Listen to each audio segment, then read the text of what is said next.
Salve galera! Estamos aí começando mais um vídeo do canal. E na aula de hoje você vai acompanhar a independência da América Espanhola.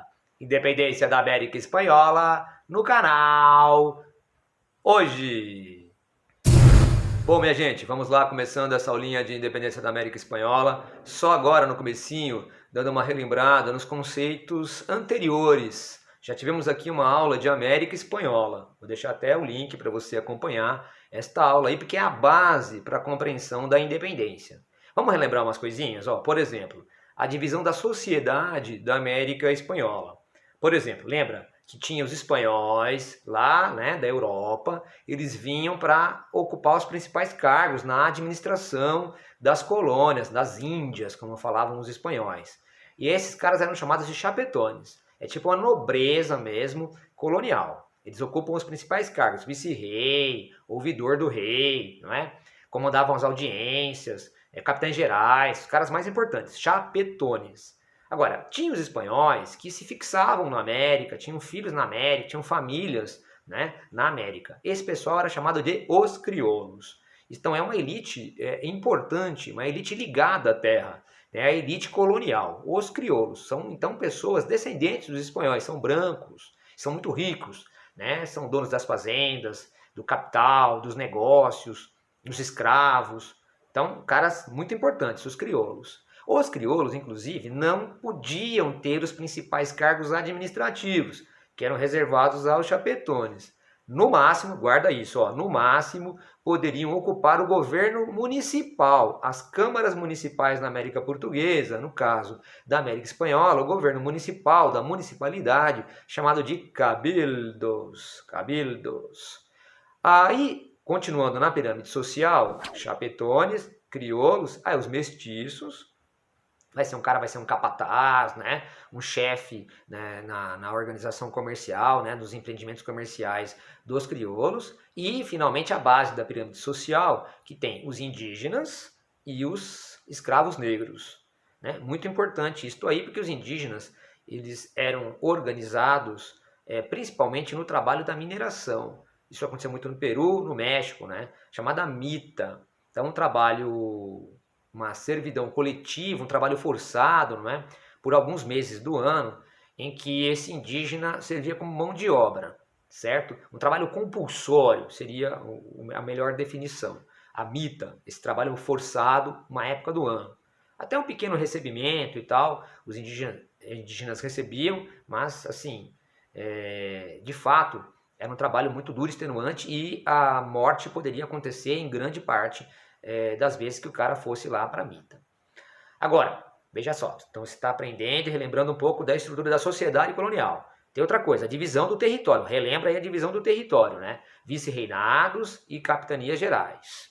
Bom, aí você relembrou a divisão, né? Desde o vice-reinado lá onde é o México atualmente, lá em cima, né? Nova Espanha, até o Rio da Prata aqui, que seria Argentina, Uruguai, Paraguai atuais, né? A Prata estava muito lá no vice-reinado do Peru, capitania geral do Chile, da Guatemala, não é? Então, vice-reinado de Nova Granada, que seria Colômbia, mais ou menos. Dá uma olhada aí no mapa para você acompanhar bonitinho. Bom, agora que você relembrou um pouco dos conceitos da América Espanhola, vamos para a independência.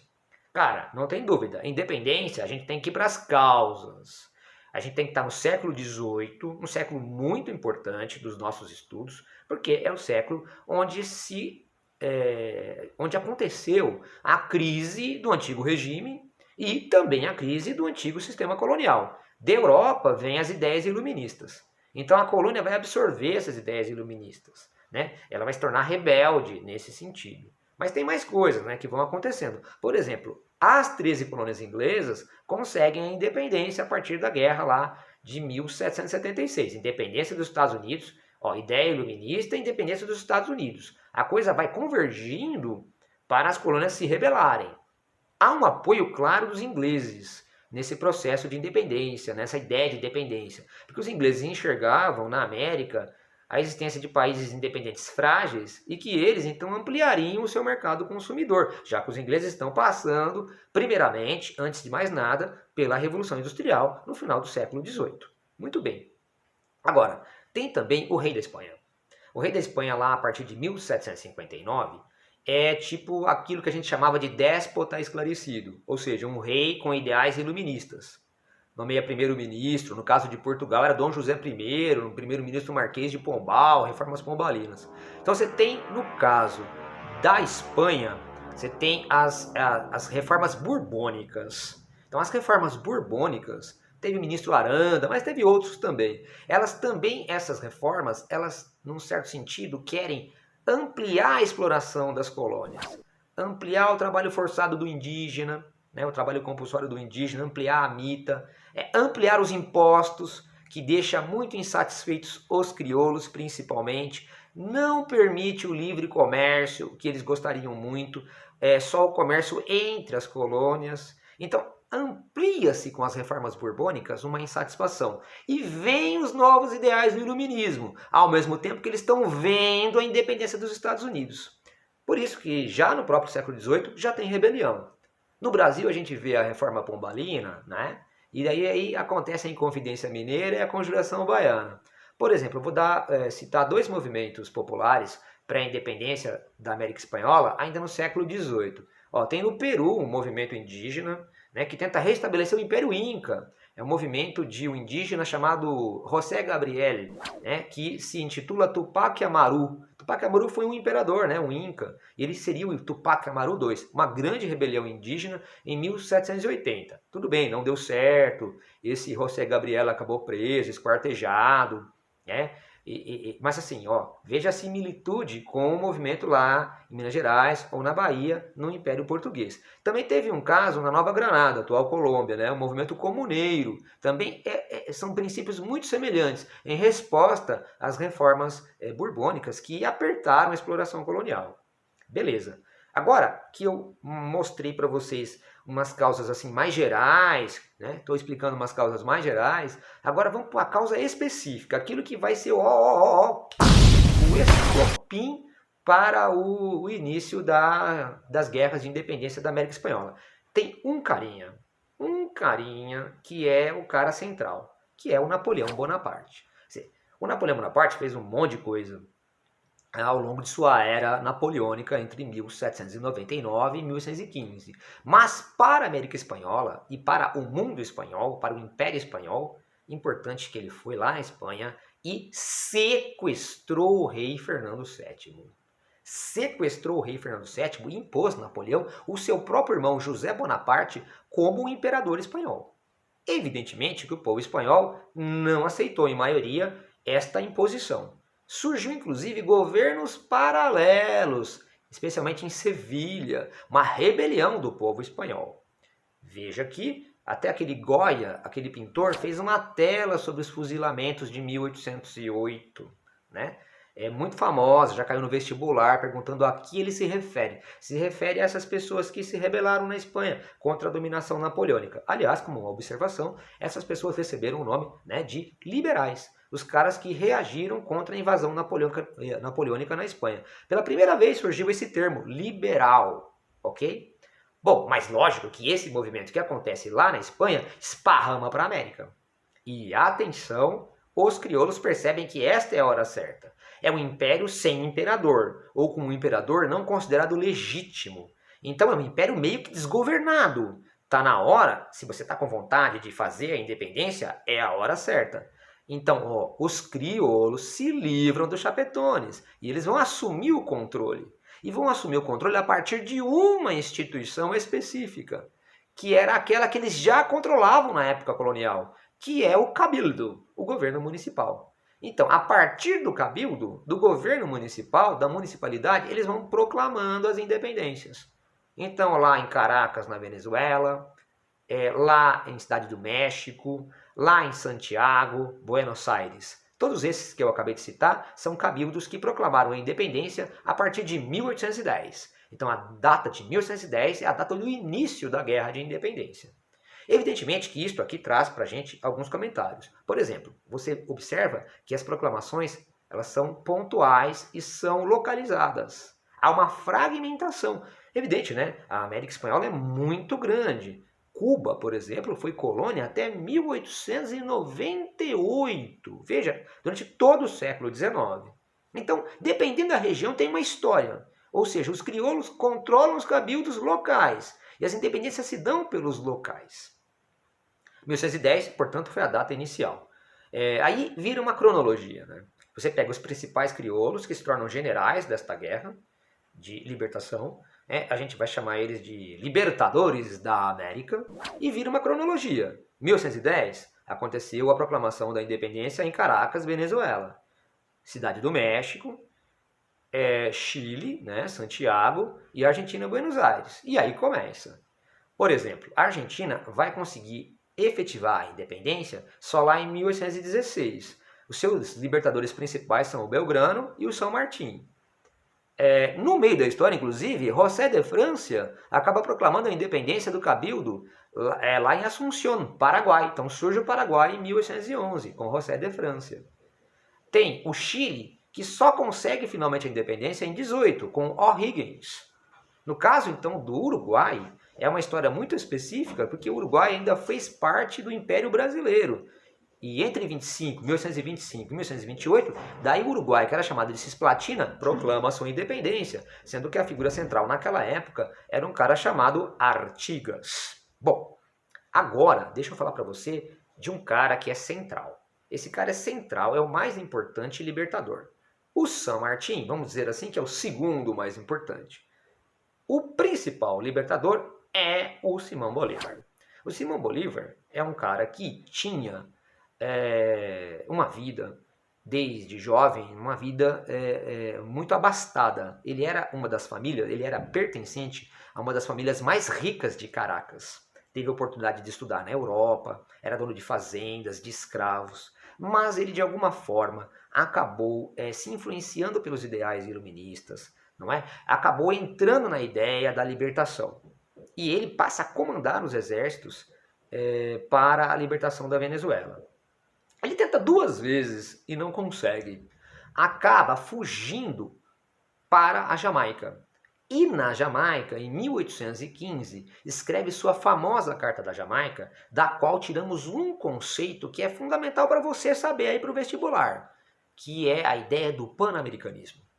Então, a ideia dele de independência não é essa independência localizada que estamos descrevendo aqui, mas formar um grande país, né, com grande potencial econômico. Ele quer a união da América em grandes países, né? E ele mesmo volta da Jamaica e vai começar a tentar costurar a existência desse grande país.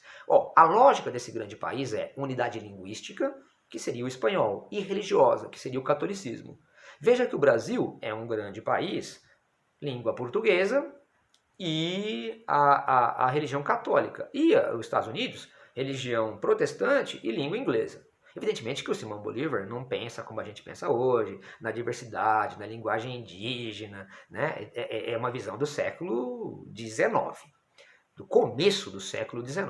Então a ideia de um grande país, pan-americanismo, não é? Um país grande com uma linguagem única, que seria o espanhol, e a religião católica, aquilo que daria coerência a esse mundo. E ele vai tentar, né? Ele vai tentar. Ele vai ser responsável, por exemplo, pela independência da Colômbia, a partir de 1819. Aí, o Panamá fazia parte da Colômbia, viu? Aí depois foi para a Venezuela, 1821, que aliás ele era de Caracas. Aí 22 é Equador.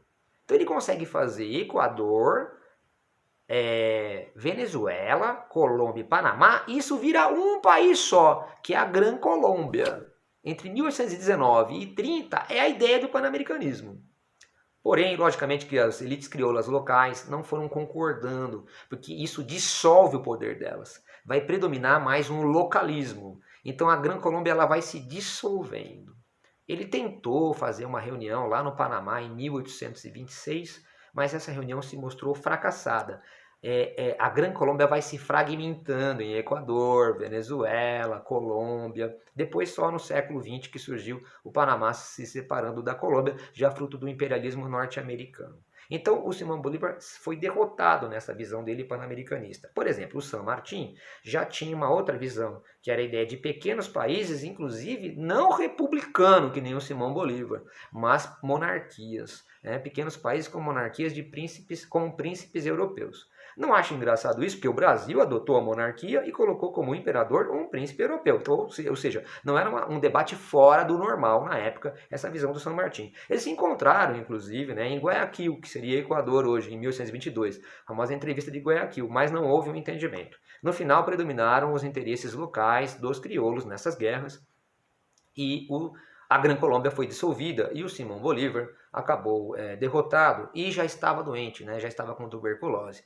Acabou pegando o seu navio, indo embora da América derrotado e acabou falecendo rapidamente de tuberculose apenas aos 47 anos aproximadamente. Muito bem, essa é uma grande história do Simão Bolívar, que também foi o responsável pela independência do Peru. O Peru declarou a independência em 21 e o Simão Bolívar ajudou, junto com o San Martín, a consolidar a independência do Peru em 24. A seguir, em 25, de dentro, né, do território peruano, acaba surgindo a Bolívia em 25. Né, tem a separação da Bolívia em relação ao Peru. Bom, vou trazer para vocês então agora um resumão, assim, das consequências principais do processo de independência da América Espanhola. Ó, primeira coisa, já comentei aqui no vídeo, né, fragmentação territorial, né? Pequenos países cuja economia de fato é uma economia frágil, uma economia agrícola. Algumas pessoas chamavam esses países de República das Bananas. República das Bananas. No século XX, país fraco, de economia agrícola, monoexportador, né? Agroexportador, inclusive com monocultura, muitas vezes, não precisa ser necessariamente a banana, mas um produto agrícola. E devido à instabilidade política, golpes militares, né, instabilidade política, esses países foram chamados genericamente de República das Bananas. Então, fragmentação territorial, a República das Bananas. E, em geral, esses crioulos que foram os libertadores da América, os generais da guerra, não é? Eles passam a eles controlarem a política localmente e eles vão ganhando as eleições, muitas vezes com fraudes, né? As eleições para presidentes dessas pequenas Repúblicas das Bananas. Então essa é uma situação que levou então ao controle desses pequenos países de uma pequena elite crioula, ou seja, o país ele é indígena, mas quem comanda o país é um branco crioulo, descendente de europeu. Ele é chamado genericamente de caudilho. No Brasil a gente chama esse pessoal de coronel e tem o coronelismo. Na América Espanhola tem o caudilho, ou seja, o caudilismo. Ótimo. Deixa eu comentar só rapidamente com você o caso mexicano. O caso mexicano é importante para o vestibular saber que, assim, em 1810 começou a guerra lá. Só que assim, era uma coisa mais popular no começo, em 1810. Eram padres católicos que lideravam, Padre Hidalgo, Morelos. Aí os crioulos não aceitaram, né? E os padres acabaram até fuzilados, né, nesse começo. Agora, quando apareceu um general chamado Iturbide, que era um cara crioulo, que era para pôr ordem e impedir a independência do México. Só que ele negociou com a elite crioula, esse Iturbide, Agustín Iturbide, e acabou ele liderando os exércitos para a independência do México em 1821, em troca de que ele virasse o imperador do México. Então este é o caso que você tem que saber. O México começou sua independência a partir de 1821 com uma monarquia, com um império, com o imperador Agustín I. Certo? É que aí em 23 tem a proclamação da República no México. Então já vi questão de vestibular falando assim, todos os países da América Espanhola, depois da independência, viraram repúblicas. Quase certo. Tem essa questão do México que por 2 anos foi uma monarquia. O Brasil, que é a América Portuguesa, também foi uma monarquia. Fechou a América Espanhola. Só uma observação para você. Não esquece da América Francesa, do caso do Haiti. Né? A partir de 1791, como consequências da Revolução Francesa, você tem os próprios escravos negros liderando, né, o processo de independência no Haiti.